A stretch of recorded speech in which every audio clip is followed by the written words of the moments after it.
And welcome, folks, to the talk show, Let the Truth Be Told. I'm your host, Pastor David.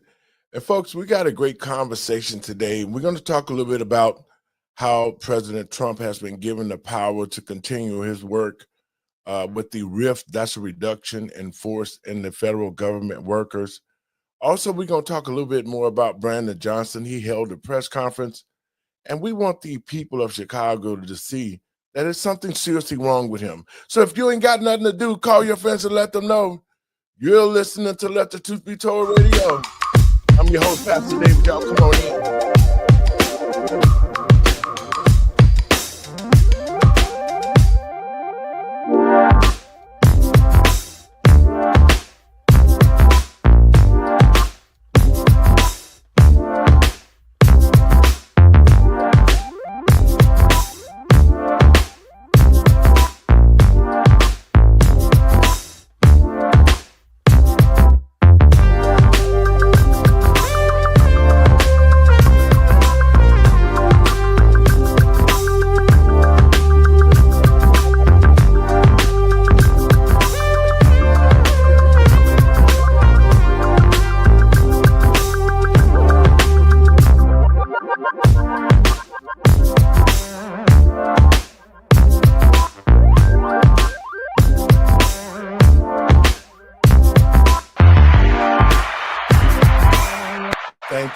Thank you. And folks, thank you. And folks, welcome to the show, Let the Truth Be Told. I'm your host, Pastor David. But first, let me give all praises to God and my Lord and Savior, Yahshua of Nazareth, for making it possible for me to be here. And welcome, folks, to the show. Well, folks, here we are at this particular time and juncture, especially here in Chicago, to the American people and patriots across this country, especially Black Americans in the major blue cities. We need to pay close attention to the type of leadership that the Democrats are bringing to the table. Brandon Johnson here in Chicago has continued to just spiral downward every day. When he's asked the questions, he cannot even answer it, because if he answered it, it would incriminate himself on the things that he's done against the citizens and against the state of Illinois. So what we want to do today, we want to continue to bring this situation to you, because just like they did with the election that they stole, they pounded the American people with transgenderism. They pounded them with the New World Order. So we here at the Let the Truth Be Told are going to pound the American people with the truth. We're going to show them exactly what's going on in our country and who the people that really are that's destroying this country, and those who say that they got our backs, which is the Democratic Party, Black Americans. They have our backs with knives in them. And the saying that, let me bring in my co-host, Doc, what's up? Hey, how you guys doing? Hey, Doc, thanks for showing up for the show. Now, we've been covering Brandon Johnson. Not that we just want to pick on this guy. No. But we want the American people to see exactly how incompetent that he is. See, it's one thing that when you don't understand the job, then you shouldn't be in it.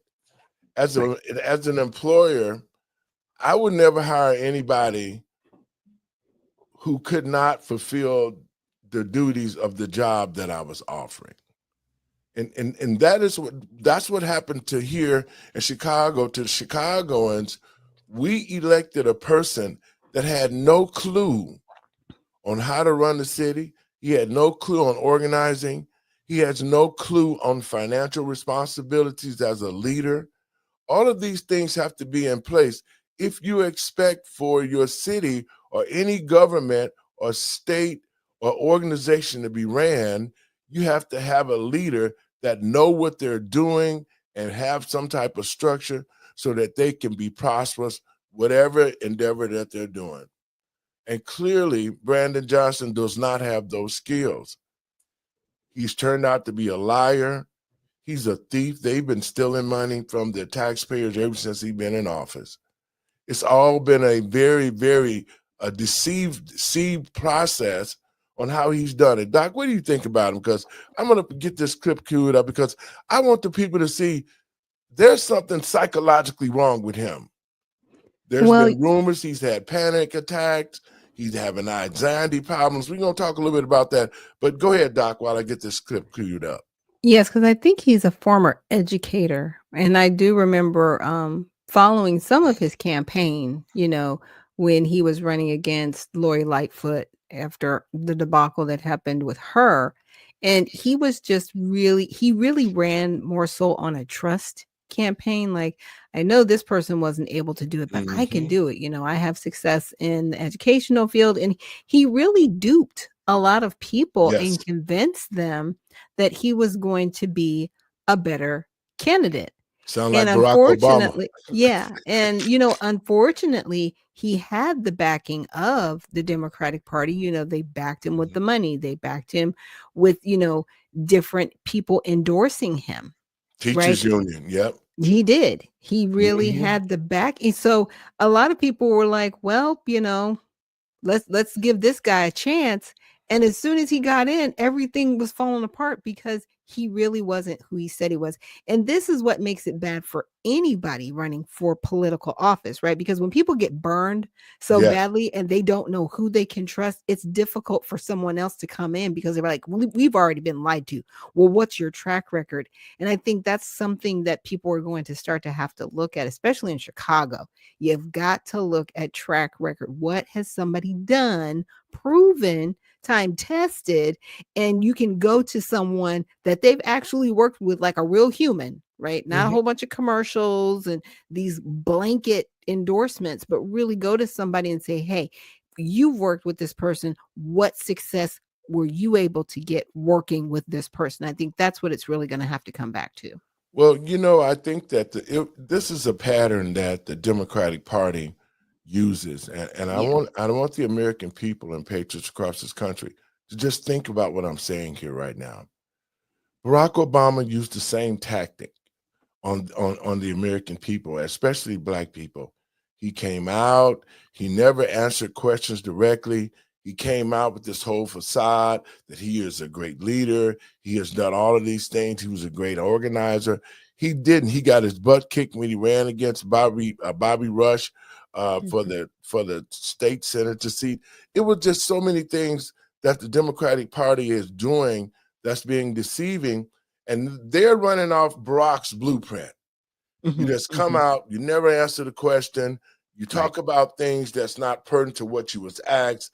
I mean, it's all about the stalling. And at the end of the day, you start acting like you're a great civil rights leader when you get yourself to going and believe in yourself and all the stupidest stuff you're talking, while people are still there watching you, thinking, Brandon, people are watching you, asking themselves, what the hell is this idiot talking about? That's what they're saying about you. They're not, they know you are incompetent. I know you watch the show, but you act like you don't, okay? People don't like you. They know you're a liar. They know you're incompetent. All the things you did with the city council, the monies that you've gotten from J.B. Pritzker and all the other little inside donors that you have, let me send the message to you straight to your face. You will not be the mayor next time. That's my job. It's over, dude. Don't nobody want you no more. You haven't progressed the city. You haven't created no economic wealth. You can't even stop crime. You just went through 3 mass shootings in a weekend, and you walked around talking about the city and safe and affordable. You have lost That was your killing mind. me. I was like, the city's safe enough. I was like, Chicago has never been affordable, first of all, and safe is the last. They made a whole movie called Chirac, bro. Yes. Really? Okay.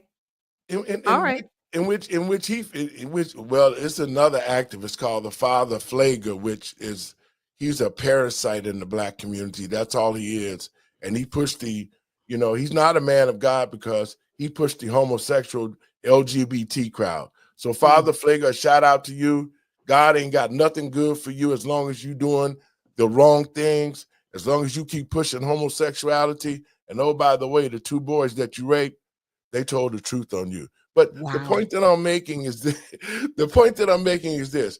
We have all these washed up politicians. We have all these washed up activists in the blue states.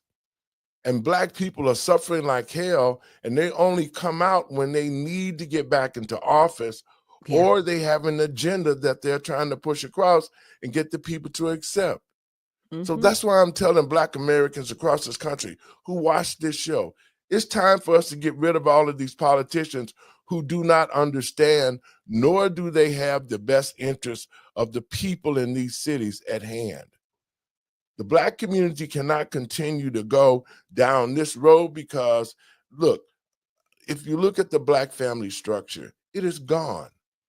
It's just a few Black families that are still keeping the traditions and values of raising their kids, holidays, coming together. That's washed out. There's so many single moms. There's homosexuality. Our young men don't know how to be men. That's right. They don't know how to be men because they haven't been taught. You know, our sisters don't know how to be wives. Nobody's communicating. Everybody is getting to bump and grind and running off, and the Black family structure is dying. Yeah. And if Black people plan to be, if you ever look at Star Trek, you don't even see Black people in the future. Think about that. And that was made a long time ago. But the point that I'm making is... There was like the lady that liked Spock. That was it. Yeah. Yeah. Lahura. It's just her. Lieutenant Lahura. She was from somewhere else. I just saw that same show last night. You talking about it. But the point that I'm making is to our people, Black people, this is a wake-up call for us. This is really a wake-up call because we can see that we cannot trust either party, but the party we know that we have experienced who have done all these horrible things to us has been the Democratic Party. And yet we see all of these diversions. You see Epstein's list, that was a diversion. You see P. Diddy trial, those are diversions. All of these things are diversions to keep the American people mind off what's going on, because now that the Democratic Party done got busted, then they got to create diversions because President Trump has got a big win and he's going to start cleaning house. But first, let me finish Brandon off. I want to play this clip, Doc, and I want to get your thoughts on it. Real Chicagoans tell me that they're disturbed that you would spin multiple mass shootings over the 4th of July weekend as some kind of victory for your policies. River North, Southeast, brutal mass shooting, made the St. Valentine's Day Massacre look like child's play. Obviously, people are asking, how could you, after not one, not two, not three, but 4 mass shootings, go to NASCAR, put on the NASCAR costume, and grin for the cameras? We work hard every single day to ensure that people are safe in this city. Any shooting, any homicide is one too many. And as we continue to work collectively with our shared responsibility to ensure maximum safety for all of Chicagoans, our work is never finished. That is a pocket response. If you truly believe that Chicago is the safest. Doc, respond to that, please. That was a whole pocket response, because it didn't matter what question he was going to be answered. That's what he was going to say. That's called a script, everyone. Yeah, that's what that is. Response. That's a script. And he's just reading right off the paper. Now look at his eyes. That's it. This is why I look at people, man. He doesn't have a clue, and he's reading off the script. See, this is what the people of Chicago need to continue to see, and this is why we do this, because we don't want you to forget when you go to the polls the real type of person that's already in office, and we cannot afford another 4 years of a Lori Lightfoot nor Brandon Johnson. Let's finish off this, Doc. I got some good footage for you. City, and unlike people around the country who are saying that Chicago is the mass shooting capital of the country now. Just to follow up. Would you and your wife Stacy be willing to cut your security detail from 150 sworn police officers and put those police officers back on the street where they can protect real Chicagoans? So we're very proud of the work that we're doing collectively to ensure that our police officers have the resources that they need. As I've said repeatedly, it's policing and affordable housing. It's policing and youth employment. It's policing and mental and behavioral health care services. It's going to take all of us, the business community, the philanthropic community. We're working collectively with Cook County government, the state of Illinois, the state's attorney as well. The volume of cases that we are pushing towards the state's attorney so that we can continue to close out these cases as we really drill down with our detectives division as they solve crime, as they get the evidence over to the state's attorney, gives her the ability to make the prosecution so that we can continue to deter crime in the city of Chicago. That's a holistic approach that we're taking. Thank you. Doc, okay. He's confused. Like, again, it doesn't matter what question he's asked. He's going to read from the script. That's it. And to your point, Barack Obama did the same thing. And everybody's like, yes, he's he such did. a great orator. I was like, he never answered the question.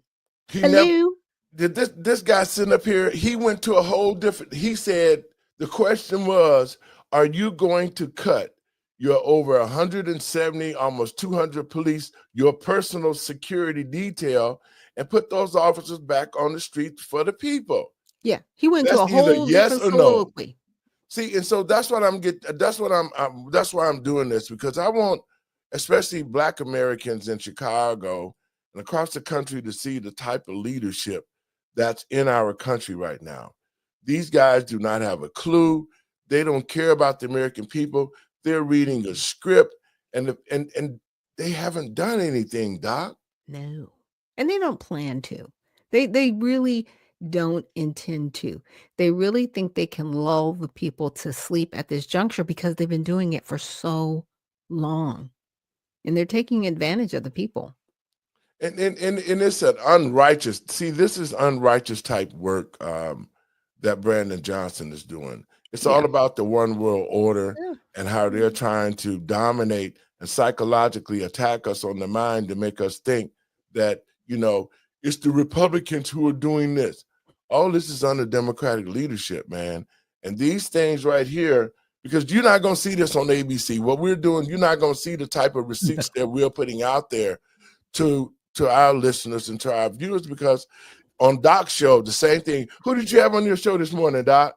I had Judge Joe Brown on this morning to talk about Title 8, Section 1324. And a lot of people don't know that is the bringing in and harboring certain aliens is a U.S. federal law that outlines criminal penalties for various actions related to the unlawful entry and presence of aliens in the United States. Specifically, it addresses the smuggling, transportation, concealment, encouragement, and conspiracy to bring in and harbor unauthorized aliens. And see, that's this whole thing, and I know it was a great show. We'll see it. And but that's the thing that's most disheartening for the American citizen, is because these people are totally illegal. There is no justification for them to be here unless they come the right way. But how can you be here and you're an illegal and you feel that you have rights? Okay.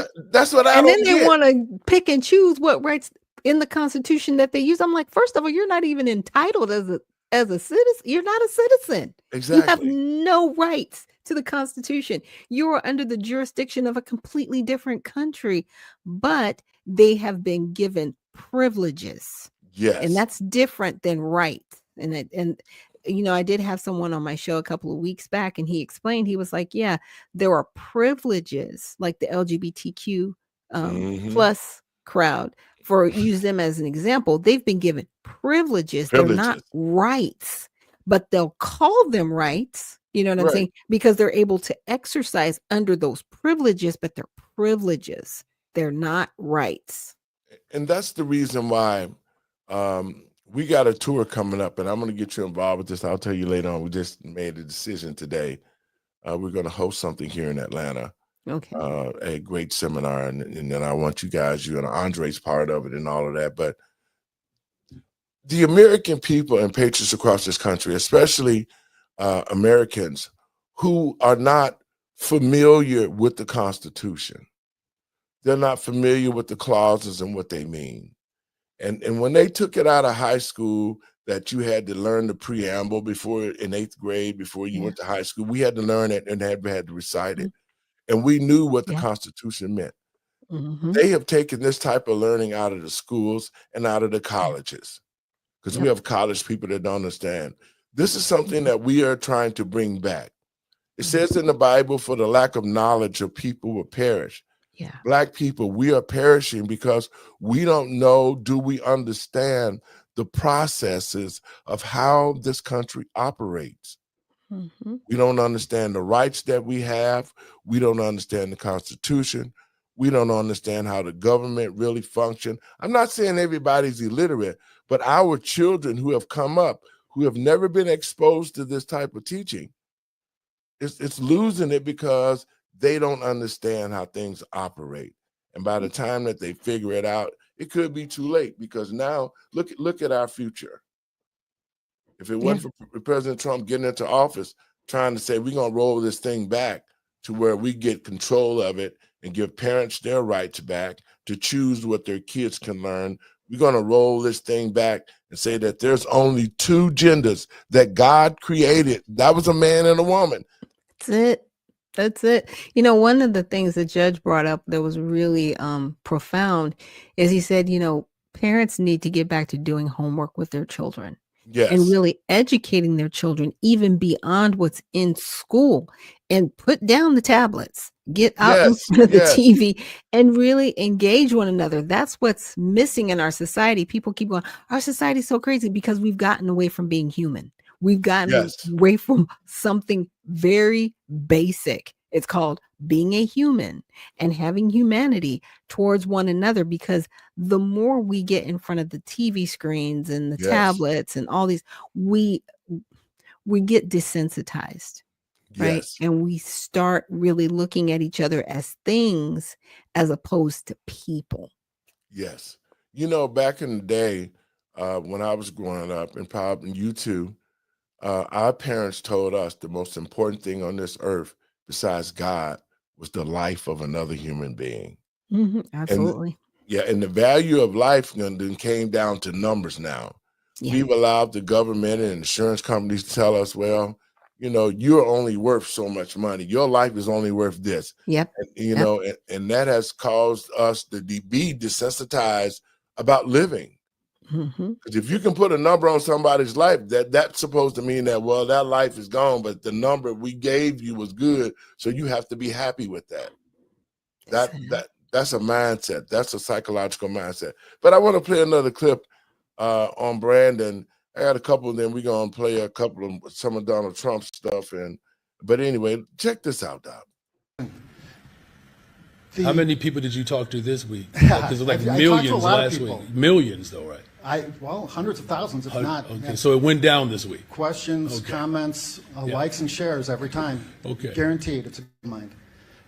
Here's the question that they want to know the answer to. Thousands of people. The Department of Justice investigation into your racist hiring practices can very likely result in millions of dollars in damages, and that you and your administration will be personally liable for. Yet your legal response to the Department of Justice is to attack them. It's unhinged. Legal experts that I have talked to say that it's unhinged. Okay, we're going to get to the question now. And regular Chicagoans, otherwise we're going to keep moving, sir. Regular Chicagoans are saying to me that they're concerned about you. That they, all right, we need the question now. We need the question right now. There are widespread rumors of your panic attacks. That, all right, we're going to keep moving. And they're concerned. Here, Charlie. They're concerned about your mental health. Mr. Mayor. Mr. Mayor. Look at him. Look at him. The people of Chicago want to know, are you okay?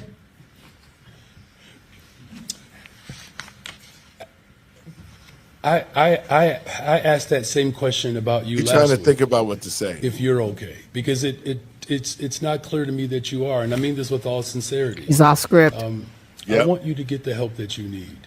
I do. Seek it. Seek it. Let's move on to the next we'll one. go to Charlie. That's what came out of that? The response to the We're going to keep moving. DOJ? Thank you, Doc. Now, wait a minute, Doc. Go ahead now. See, and first of all, I'm going to talk to the reporter. Reporter, stop. you and reporters do this. They'll like quadruple questions and then be like, you didn't answer my question. Yeah, because you asked 4 questions in one question. Like, stop. What do you specifically want to know? Now, initially, I want to know, like, why are you going back against the DOJ and what are your hiring practices? Now, if he's hiring all Black people, is he hiring all white people? Is he discriminating against people that actually have an education? Like, what is the discriminatory practices, right? Like, let's get into that. Let's dive in, right, because here's the deal. When white people want to hire only white people, nobody says anything. When Asian people want to hire only Asian people, nobody says it. Latino, no one says anything when it's any other demographic. If it's a Black person and they put more than 5 people in any positions anywhere, it's like, oh my gosh, what are you doing? Now, and I don't know his hiring practices. And I have to agree. I have to agree with you, because it always has been that situation with Black folks. And that's been the problem on why Black people lost the Black community, because they refused to do business with each other. Mm-hmm. That's what's hurting us now. So, see, his situation is, and they're attacking him because he's hiring only Black people, but he only doing that for a symbolic reason. He's only hiring Black people that's going to benefit his cause and keep him covered up. That's why they're coming at him saying it's not the fact that he's hiring Black people, it's the fact that he's hiring Black people who will help him cover up the crimes he's committed. You don't understand what I'm saying? Understood. Okay, so that's what this is. But he is really, he's really, I think something's seriously wrong with him. I'm going to play a little bit more of this, and then we're going to move on. 7 children were shot. Yeah, he addressed that. He addressed that, sir. Yep. Yet you and Stacy, your wife, have over 150 sworn police officers protecting you. Why is your life and Stacy's life more important than the children of Chicago, Mr. Mayor? I want you to get the help that you need, sir. Next. We're going to keep moving, sir. You know, a lot of Chicagoans have said that Please ask the question. they want this question answered. That's fine. Just ask the question. And you interrupting a question that real Chicagoans want to have answered is Mr. Kelly, very disrespectful. Are you okay, sir? Just ask the question. I'm being interrupted. I'm being interrupted by one of your Let me just say this staffers. one more time. If you don't ask the question, we're going to move on to the next person. You and your wife Stacy have a 200+ CPD police security detail. If you could just do me a favor, the next time you refer to my wife, refer to her as the First Lady. I prefer that you not remain so familiar with her that way. Right. Okay. Why are you a racist? How could you possibly think that this is the right time to kick off your re-election campaign? And people are asking me. Thank you, sir. Thank you. Citizens are asking me, how could you possibly be thinking of even running for re-election? The people of Chicago tell me that your answers are nothing more than double talk, word salad, pre-scripted PR statements. Is this spending the hundreds of millions of dollars simply an attempt to buy votes? No. You say that you're surrounded by the greatest financial minds in the country, yet your vice mayor, who's standing right next to you, Alderman Burnett, is a convicted bank robber. To add insult to injury. Sir, I need you to ask your question, please. Yes, I will. I know you don't like my questions, no, but it's not that I don't like your question. Just ask the question, and let's try to avoid being insensitive as well as dismissive. I think bank robbery is insensitive, but ask your question. That's a difference of opinion, perhaps. Your wife, for example, to add insult to injury, spent 80,000 taxpayer dollars remodeling a, quote, First Lady office. She sits on a $5,000 First Lady chair, yet no one that I've interviewed so far has any idea what she's doing. Yeah. The question, before you cut my mic apparently, is what have you learned, if anything, from Los Angeles Mayor Bass's incompetence? That was an interesting question, because I would think if he were to answer anything regarding Bass's incompetence, she lost control of her city. She did. It's in complete civil unrest at this point. They have anarchists available. And that is why you see the mounted police. That is why you see the army trucks. That is why you see the influx of ICE regarding mass deportation, because she lost control of her city. It is in an unrested state. And so his question was probably like, that's going to happen in Chicago, and it's already being shown by the violence, the uptick, right?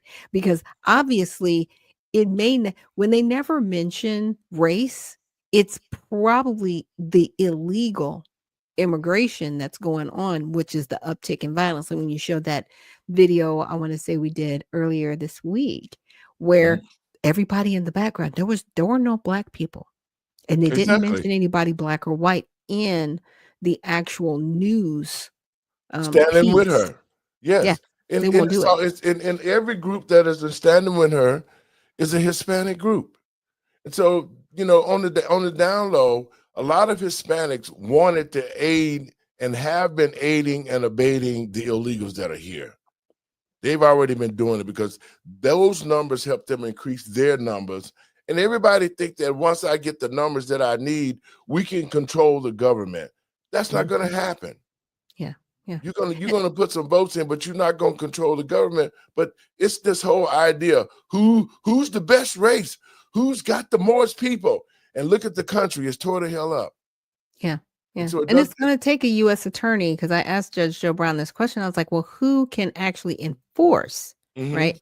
Title 8, Section 1324. And he says a U.S. attorney can. So if there is a United States attorney in California, Illinois, and New York, they are the people or individuals that need to bring forth the charges against these mayors and governors that are in violation, clear violation with impunity. Section, Title 8, Section 1324. Like, let's do it. Let's do it. But if you're not doing it, then you're capitulating. And I'm going to find out who these people are, the current ones. I'm going to find out who you are and call your office and be like, what are you doing? Because you could be protecting the citizens of this country and you're not. And the question is why? They were sworn to protect. When they put their hands on that Bible, they're sworn to, just like the sheriff, to uphold the Constitution and to protect the people of this country if there's constitutional violations. Well, immediately that would make grounds for the sheriff in every blue state to stop the sanctuary cities, because as we see, the sanctuary cities have only caused citizens harm. The trafficking, the killing of kids, more drugs coming in. It's just bad. I'm gonna shoot this thing of Tom and check this out, Doc. 600,000 illegal aliens in this nation with criminal histories walking the streets. We need to find them quickly. And for those that say 3,000 a day is too much, I want to remind them, do the math. We'd have to arrest 7,000 every single day for the remainder of this administration just to catch the ones Biden released in the nation, right? We talk about 12 million illegal aliens. We've been talking about 12 million for 2 decades. We know at least 8 million were released in this country with Joe Biden, so we're well over 20 million. I'm being conservative. So more boots on the ground means we arrest more bad people and make this country safe. Period. Doc. The period. Like, that is a I like him. Because he's just no nonsense, right? He's like, look, we just got to get this done. Now he's got the money to get it done. And guess what? He's getting it done. And they hate it. Yes. They despise this man because he's doing his job. It's crazy. Well, Tom and I became friends about almost 4 years ago. I interviewed him on my show through a friend of mine, Miss Jackie at Truth PR. And he loves this country, but more than anything, he loves the family. He loves children. When I saw him talk about 54 people dying inside of a truck, I remember. It was tears in his eyes because he said I was the first one on the scene, and he talked about the little kids who he watched, and he held a couple of them take their last breaths in his arms. So we have a gem in Tom Homan because Tom Homan is not only a true American, but he is a father, he is a husband, and all of those things, and he cares about the family structure, man. So, we've been friends for the last 4 years, and I support whatever that he needs for me to do. I support that. And the American people across this country, now that we see that we have somebody like Tom Homan in office that can now help us to get our country back on track, We just need to support that, and we need to make sure that we do our jobs, because everybody out here have already been deputized by Tom that if you see something going on that's not right, that you know that if there's illegals in your community and you know that, call the number ICE, look it up. It's 1-800-ICE. Look the number up and report it. Yeah. And the thing about it is, everybody thinks that Tom's against all immigrants. He's not. He wants legal immigration, not illegal immigration. And one of the things that needs to really happen, and I know that Congress probably won't do this, but administratively, we need to shut our border down at least minimum 10 to 15 years to allow people that have already applied for citizenship to follow through with their legal citizenship, but stop this illegal immigration on the paperwork side, on the administrative side, because that's what we're dealing with right now. And he talked about it, he pleaded with, and are constantly pleading with the local law enforcement to keep these people that they get detained so ICE can just go to that detention center and get them from there, as opposed to getting them in the courthouse or getting them at the Home Depots and doing all this thing and putting the general public at risk. Because now it makes it seem like, oh, they're just out there, disappearing people. No, they're not. No. Local law enforcement isn't working with ICE. That's why you see a lot of the things that you're saying. Well, one of the things for sure is that we know for sure that the illegals here are committing crimes and they're doing whatever that they want to do. And that's why I'm telling people we need to understand what we're dealing with, because it could be your daughter that get grabbed out here. And I think we're going to do a show on the prisoner that they brought back, the guy from Maryland. That's what they're calling him. They're lying, saying that he's being mistreated, all of that. We got footage that shows that he's living way better than any black man in the prison system today. So we're going to do that. I want to switch gears real quick. I want to play a video of what the win that meant for President Trump to be able to continue his doge into the federal government.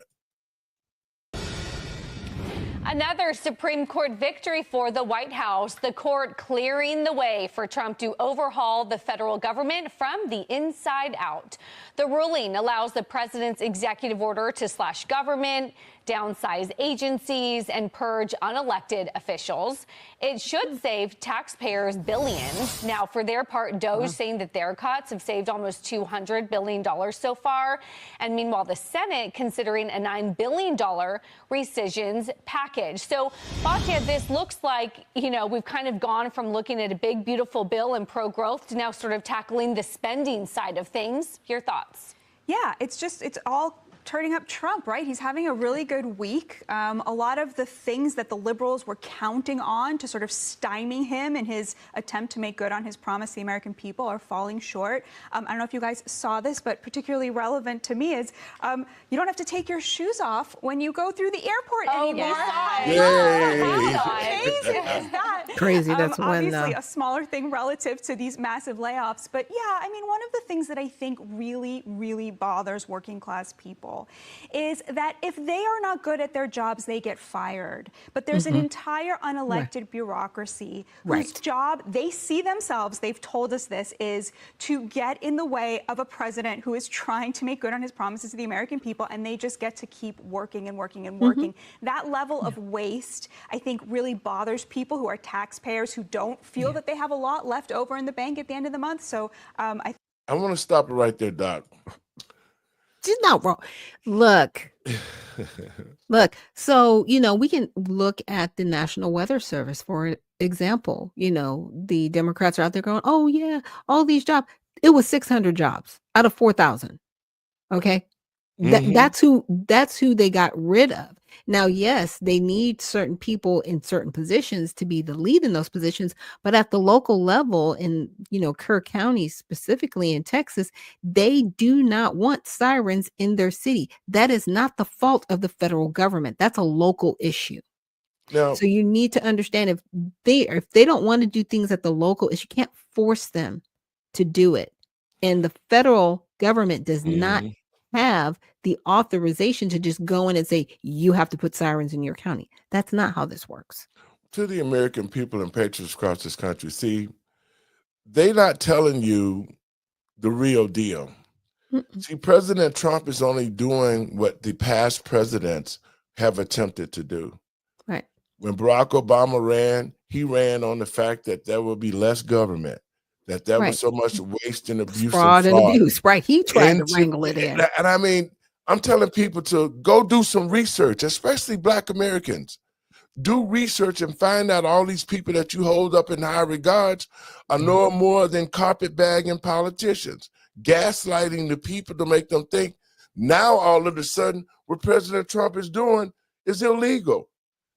Barack Obama was looking for ways to cut waste, fraud, and abuse out the federal government.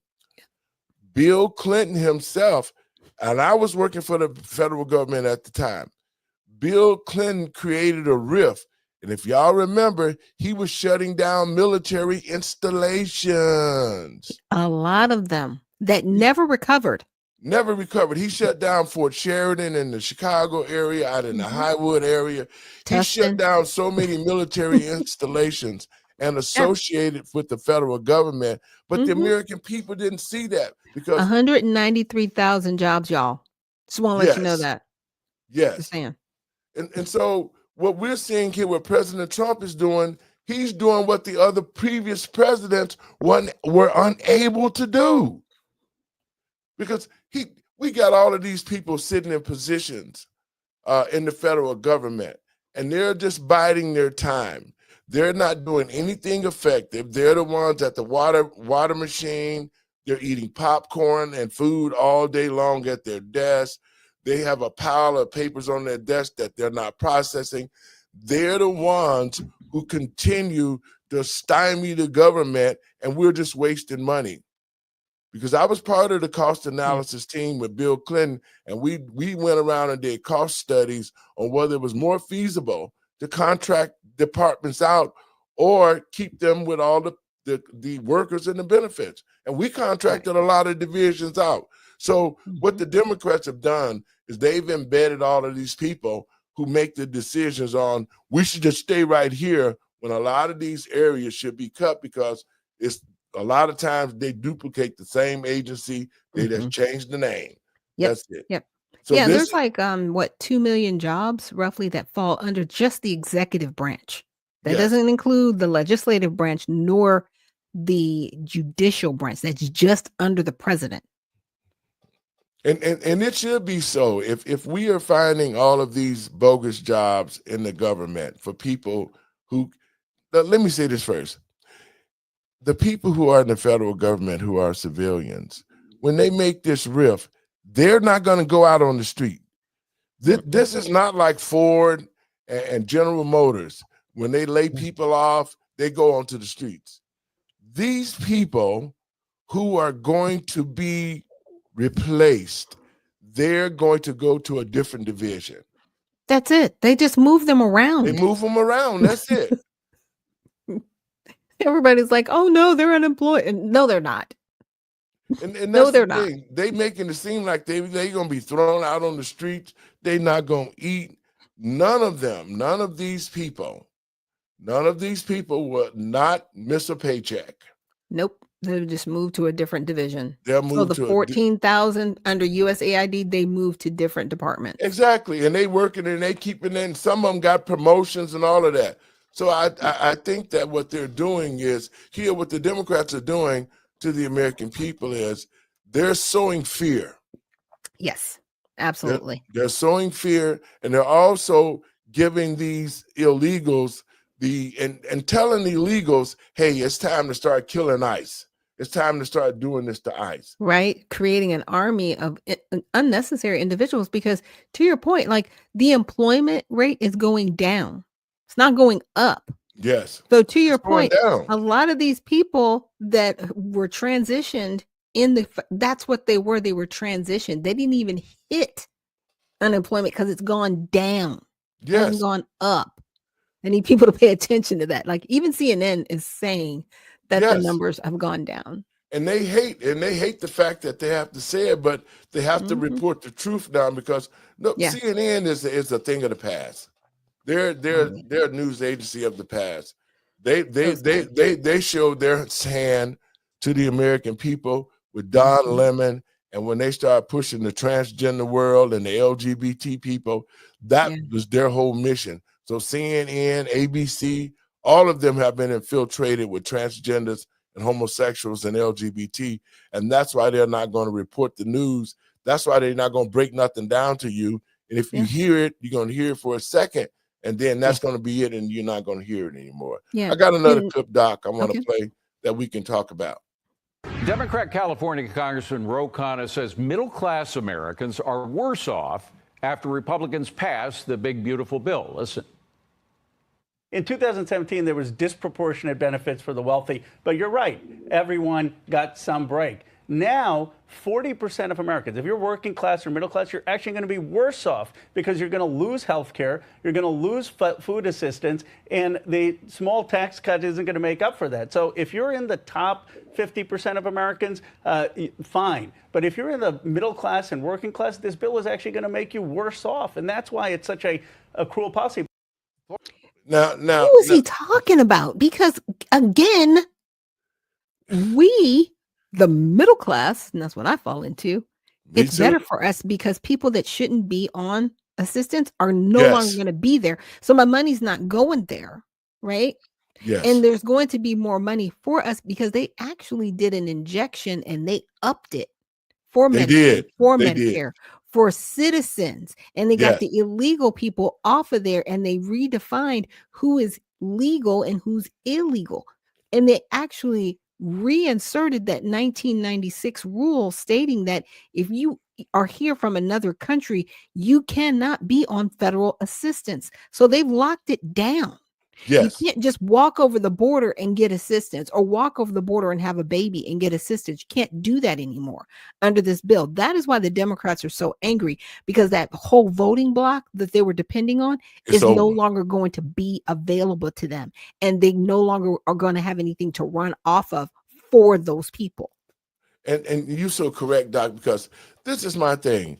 It's every Democrat who are supporting this illegal activity, but they try to spin it on the American people and make the American people think that they're going to lose Medicaid, they're going to lose food stamps, they're going to lose this, and they're going to lose that. To the American people and patriots across this country who use these programs, you are not going to lose anything. No. Yes, they did put work requirements in to keep using this program, and it's rightfully so. Right. If you're an able-bodied person and you're getting this, and you're in this program, you need to get off your butt and do some work. Okay. If you know what I'm saying? And check this out, folks. The work requirements that was added in the big, beautiful bill, they came from Bill Clinton. All they did was reenacted the work, because when Bill Clinton did his overhaul on Medicaid and welfare, all of that, those people on Medicaid who were getting Medicaid and wasn't working, he did. This is his stuff. This is what a Democratic president did to help out Medicaid by getting those people off who were not working, because the moment they came up with these requirements, a lot of people got off because they didn't want to work. Yeah, exactly. And then they, they figured it out, unfortunately, but then they just kind of rode the tide until they could get back on welfare. Right.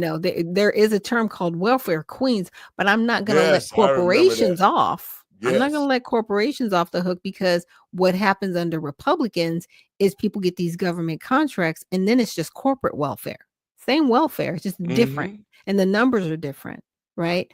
And so you have to look at both sides. We are spending money, but this bill, what it's doing, it's actually investing in Americans so that it pays off later on. Because if I can get you off the couch and let's say get you a welding certificate, then you can be a welder and you can work for yourself independently, and you don't have to necessarily work for a corporation to be employed. and that money goes back into the economy. That money then is creating a better economy, not just in your city and state, but overall. And that's the whole point of this bill in that particular, part of our economy. And let me say this. Yesterday, my grandson was over to the house, and one of his friends came by. These were young guys, and every time they come by, I sit and I start talking with them. And this young man said, "Pops, man, I make $39. I make $39 and some change an hour." Wow. Now he's only like about 25, right? Okay, that's good. And I said, "What kind of work you doing?" He said, "I'm a picker." And what he does is when he gets an order from the company he works for, he gets on a forklift truck, he takes the ticket, he goes out, he finds the products, he bring them down, and he set them to where the people in production can continue to do that work. Right. $39 an hour. That's good. He's married. He got a family. He's taking care of their kids, just like my grandson. That's what our young men need to be doing. Hello? And guess what? They trained him for that position. Wow. They gave him, he said, "I've been working 5 years with this company. They gave me an opportunity. They trained me, and now I'm one of the top guys in the company. I love my job." That's what our young men need. Yeah. And with the illegals gone, that's what and see that's building. He's able now at $39 an hour. He's able now not only to be a man, but he can take care of his responsibilities that men's supposed to do. Absolutely. And see, the thing about it is, with the immigration that we have, we just want you here legally, not illegally. There's a difference, because people always want to go, "Oh, you don't like migrants." No, we don't like people here being illegally, because you mess up the economy. Just like y'all running people off from Mexico, right? Because you don't like what the money is doing down there. It's like, okay, then don't come over here. Well, Stay in your spot. that's the Build up thing. your community. The Mexican government is running away American tourists. They're destroying American businesses down in Mexico now. Now, why haven't they said anything about that? Look, and what's going to happen is y'all going to start crying about 18 months. I give it 18 months. Because see, there are other places to go visit. Like the Caribbean, they'll enjoy the money. They'll be like, "Okay, you don't have to go to Gulf of Mexico. We will gladly take all of your money over here. Just divert all of your cruises this way." Because when people stop spending money in Mexico, the economy is going to suffer, because a lot of their money comes from tourism. It doesn't come from factories. I would to the American people and patriots across this country, we need to restore the pride of being an American again. Yeah. Okay. Yeah. We need to understand that when we have a situation like this, we need to quit spending our money in states who hate us. Come on. Why should we miss it? Why should we spend money in Mexico if they hate us and they run our businesses out? Let's shut that border on down. Let all these Mexican businesses get their asses out of the United States. If that's what you want to do, get them out of the United States and let them go home back to their country so that they can make their dollars there. Yeah. Because the dollars that the foreigners, whoever they come here legally or illegally, they're taking the money back to their country. They're not reinvesting into America. Yeah. Yeah. And a lot of these cruise lines, because, my husband and I, that's something we do when we get to, they're going to start seeing a big difference in how people actually book their travel. And when their dollar starts suffering, they're going to start talking to people like, "Hey, you need to get some act right about you, because we don't want to lose money because you're acting crazy."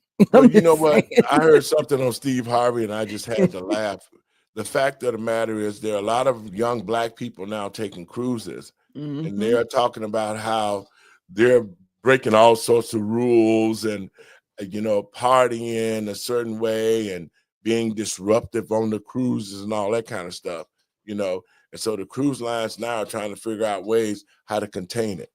Well, to Black folks, you can't ghettoize every place that you go.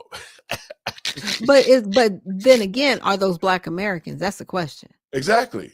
Exactly. I agree with you. It really comes down to be like, okay, so who are we talking about? Are these people Black Americans, or are they melanated? And you're just assuming they're Well, Black that's I Americans. was like I said, I was listening I hardly ever listened to him, but I had to listen to that because I don't do the cruise thing. I'm not gonna be in the water, because when I'm ready to get off the boat, I'm ready to get off and go home. I don't want to be way somewhere else and something jumping off. But anyway, I'm gonna finish playing most of this clip, Doc, because I want the American people and patriots across this country to see reality of what's actually happening with the big, beautiful bill and how the Democrats are trying to spin it and create fear to the American people. Here we go, Doc. Congressman and gubernatorial candidate Byron Donalds joins me now. Congressman, you know, there are a lot of people in that bottom 50% that Ro Khanna was talking at, and I hate to use those words because some of the finest people in America are in the bottom 50%. It makes it sound like it's a bad thing. Some of them are on tips. They're making most of their money on tips. Some of them work overtime and don't get any tax advantages. Now they will. Many people could argue this is a blue collar bill more than it is focusing on the rich folks. It absolutely is. All we did in the bill when it came to the top income brackets is we kept them consistent. That's what we did. No tax on tips, no tax on overtime actually helps working families and middle class families. Of course it does. But I think the piece that Ro was talking about is around Medicaid and SNAP. What we did on those two things is we put work requirements back in. That's common sense policy. And then the other thing we did is we just made sure that there were more eligibility checks. So people who actually are eligible for these programs are on them. That's to prevent waste, fraud, and abuse, something the vast majority of the American people, including those who are on the bottom 50% of the income spectrum in America, support as well. What the Democrats are complaining about is that the insane rate of growth that they put us on, which is fiscally unsustainable, no, we're stopping that. That doesn't mean people who qualify, and that does not mean people who are at the bottom end of the income ladder aren't seeing benefits out of this bill. They absolutely are. Yeah. We are favoring working workers in our country. We're favoring people who do a lot of overtime in this country, and we're making sure that illegals and other people who are not eligible are no longer on these programs. You know, the argument. There you go, Doc. Now, yeah, that's the real crux of the issue right there. Mm-hmm. They made sure that illegals are no longer eligible for these programs. Your thought? Yeah, and a lot of these changes, because my husband and I were talking about it, they go to 2028, but Congress is also looking at doing something called HR2, so they can extend a lot of the changes that are happening in the big, beautiful bill, and to some, make them permanent. Right. Yes. So that means under another administration, they can't just end or change certain provisions within the HR1 so that the country can continue to grow. Because we see the debacle that happened with the Inflation Reduction Act. I actually played a video from Jasmine Crockett on my show earlier, and she was talking about it. She was like, yeah, the big, beautiful bill that, you know, there were some things in there that we did, you know, as far as climate change. And there were some things. And she was like, yeah, and those are going to end. Yeah, they do end in 2026. So when she talks about some of the provisions, it's like, yeah, we do need some of that stuff to end because it's not helping anybody. If y'all did something that helped people, they would be okay with it. That bill, all it did was it inflated the debt even more with nothing to resolve it. Okay. Yes. Sorry. Doc, you're so correct, because I'm a Medicare advisor. Mm-hmm. And, you know, we go out and we help seniors, you know, pick the plans, and we advise them on how to use the benefits and all like that, man. And when the Inflation Act was implemented by the Democrats, they told people, especially seniors, that this was a good bill for them. But in actuality, they lost a lot of benefits from the carriers, because the carriers cut out transportation. They cut out that home person coming in. I mean, they almost gutted the plans out. The dental went down, the vision went down to almost nothing. And so the Inflation Act really was against the seniors, but they didn't understand what it was. And so a lot of seniors now know that what the Democrats did with the Inflation Act was took a lot of good benefits from those plans that they needed. Yes. And that's very where a lot of badly. this spending in this new bill is coming from. That's the injection, if you look at it. So a lot of things that were lost are now being replaced. And even my husband and I were talking about it. He goes, it seems so unsustainable, the big beautiful bill, because we're spending so much money, but we're spending money to make money. And that does sound very silly, but it's investment money. It's not just money that's going to be blown out of the window. It's money invested in the American people, Yes. specifically citizens, not people here illegally that were benefiting. That's the difference. Yes. And people really need to look at this bill and look at that. It's like, yeah, there are some people that money's being taken away from, but it was taken away from people illegally that were benefiting from the American people. Now the American people are going to benefit. And not only that, I keep saying I want the American people and patriots across this country to come into the situations with their eyes wide open when it comes to picking politicians, because if we continue down the road with the Democrats and they've shown their hand in the lies that they've told and how they've deceived people, we automatically know that this country is going to fall. We know that the Democratic Party whole agenda is to destroy this country, to create a class of people in the future who don't ask questions, who cannot read or write. And to y'all out there, listen to me. Y'all kids going to these schools and they don't have a clue on what 12 times 12 is. They don't have a clue on how to have some type of a common sense reasoning to solve problems. Nope. That's because it was all made by design, Doc, because they want generations of young people who are ignorant to how the country is ran. They want them ignorant to how the government is ran. They want them ignorant on how to balance a checkbook. They want them ignorant on how to be good men and women. The government is doing that. And I'm so glad President Trump got into office. He can stop all of that now and bring our children back to some kind of place where they can at least learn about cursive writing. Right. Because you can control people when they're not educated. Yes. And the other part, and this is the other disadvantage with not being educated, is that there's more criminal activity when people do not have a proper education. And as an outreach pastor for Universal Baptist Church, I find that to be one of the most pressing things for our young people. See, when I'm dealing with them out there, a lot of them don't want to be living in cars. They don't want to be living in abandoned buildings. No. But think about it. You get kicked out of school because you ain't learning nothing, because they want you to learn how to be a homosexual or a transgender. Right. Your mom and dad is unruly. You're unruly to your mom and dad, so you ain't making no money, so you don't have a trade. So what are you going to do? You're going to go into criminal activity. Yes. And then you're easily controlled by the people that are out there pimping you, basically, right? But then you run into the politicians that are doing the same thing. And they're okay with you being a criminal because they know, like, okay, if I can suck you in, basically, you're going to see no way out, and you're just going to continue and perpetuate the cycle of dysfunction. And that's what they want. And not only that, when you continue the cycle of dysfunction, you're going to end up in jail.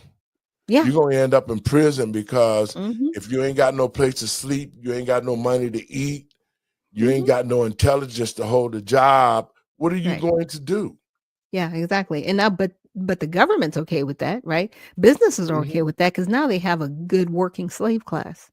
Yes. So they can use you, right? But you don't have your freedom. Nope. And listen to this. It's a lot of black families that suffered under Bill Clinton's when he made prisons private. See, that's what black people fail to understand. Bill Clinton made prisons private, so there had to be a structured way for them to keep black men and women going to the prisons because they needed. They made black people a commodity. Yep, prison pipeline. And from school to prison. That's how it always been. But to add the icing to the cake, and this is why I was so upset with Black America. I was so upset with Black America when they went and they voted for Joe Biden. And Joe Biden, after Bill Clinton made the prisons private, Crime Act. Yeah. and then Joe said, guess what? We're going to make sure that we have a good pipeline of Black people going to jail. And then he turned around with the Ku Klux Klan, Strom Thurmond, all the rest of them. And then they made the crime bill, and they were locking Black men up for spitting on the ground. I mean, because, you know, even during this past administration, they weren't locking up Latinos. No, they wasn't. They were allowing them to be illegal with impunity. With impunity. Okay. And people still, and you're still, as a Black person, caping for this? I'm just trying to be, you know, I'm just saying. Well, what you're trying to do happened. is get a good understanding, and we're trying to show our listeners, especially Black citizens, how we have been so abused with the fact that they put our boys and girls in jails, and they go to jail, they go to solitary confinement, they do all of these bad things to them in jail, and yet when foreigners come over here, they be treated like they're some special people.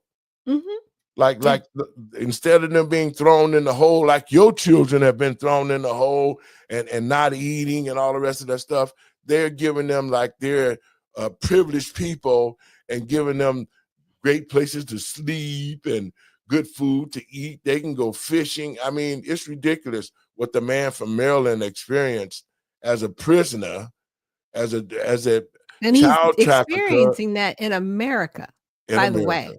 He's not in El Salvador. He's not in his own country where he should be, because they fought to get him back here just so he could be in jail. Yeah. And it's not even jail. It's like Martha Stewart prison. It's crazy. Yeah, it's Martha Stewart prison. Let me play a little more of this clip, Doc. We can get out of here.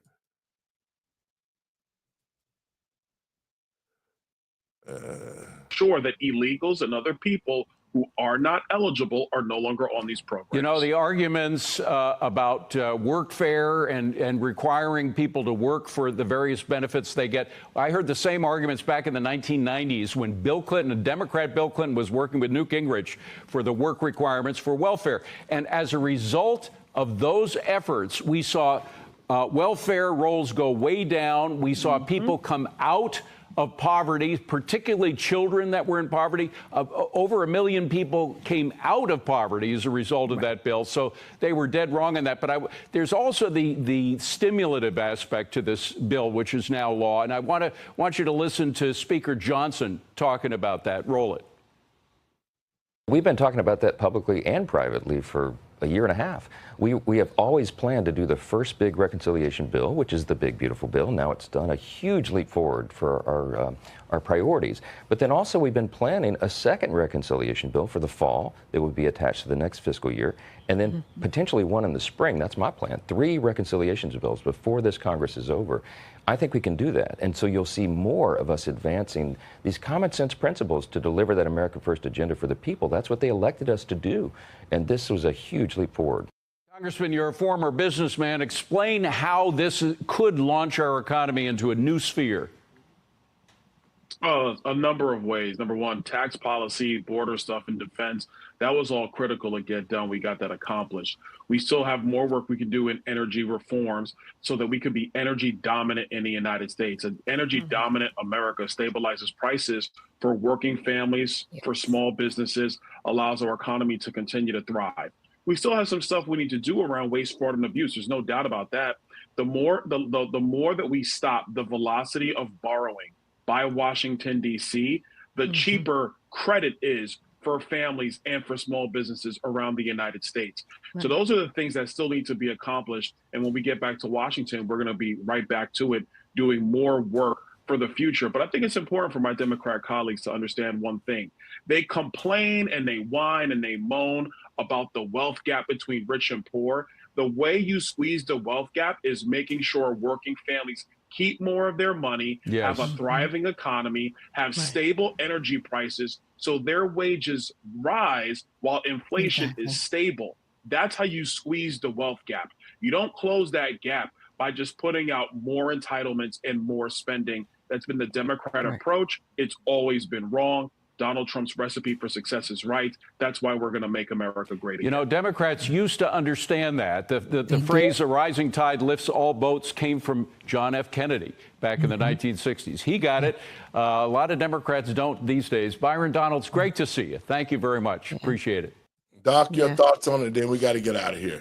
Well, you can't welfare your way to a great economy. That's all I'm saying. You can't do that. You know, I know people wanted the universal basic income. You can't welfare your way to a better economy, but you can work your way there. And that's what they're doing with the big, beautiful bill. I'm glad that Byron Donalds is there. And he's right. You know, when you're spending less on gas everywhere and we become more energy dominant, that's going to lower the cost of the goods and services that we receive, because you're going to get the break as the consumer when you spend your dollars. So if they're spending $1.90 on gas as opposed to $2.90, that dollar is what's going to be back in your pocket. If you can just look at it that way. Yeah, is it going to be a little bit painful to get there initially? Yes. But once we get there, we're in a better place and our economy is stable. They've been trying to destabilize the United States for a long time, and they're hating it that they can't do it. They're hating it. They're really, the globalists are really hating that we're still a strong economy. And with that, you know, when you see all these things occurring, look up for your redemption. It's drawing near, and definitely check out the Redemption Party at usaredemptionparty.com. We are looking for people to be servants of the people, not just politicians, but candidates that can serve truly in our communities, one community at a time. So definitely check us out at usaredemptionparty.com. And Doc, you have a great evening, and we'll be talking soon. God bless you, and continue up the good work with your show. Folks, I want to thank you for tuning in to the show. We need to continue to educate ourselves and educate our children just by our lives. They need to understand who they are and what they're capable of. But more importantly, we need to educate them about the system, how this system operates, what the responsibilities are for politicians, what the responsibilities are of the federal government, what the responsibilities are of the Constitution of America. These things and educational things for our children is what's needed much. And under this big, beautiful bill, which the Democrats have been calling the big, ugly bill, they have been talking about this bill, but they had a chance 4 years ago under the Biden administration, under the Obama administration, to make this country great. All the things that President Trump is doing with the RIF, with the reduction in force with the federal government, is the same thing that Barack Obama talked about, the same thing that Bill Clinton did when he shut down all the Army and Navy installations. All of that was unsuccessful. But under this bill that President Trump has passed, will be successful. We'll cut back the waste, fraud, and abuse. We'll do all the things. We'll get our children back to school to learn about math, science, and how to be good citizens. All of those things are going to return back to America, and that's what's needed. Dollars will come back to the families in this country, and we will make the middle class a class to be proud of again. I say to the American people and patriots across this country, let us continue to support President Trump and the Congress to make this country great again. God bless you. I'll see you guys tomorrow. Have a great day.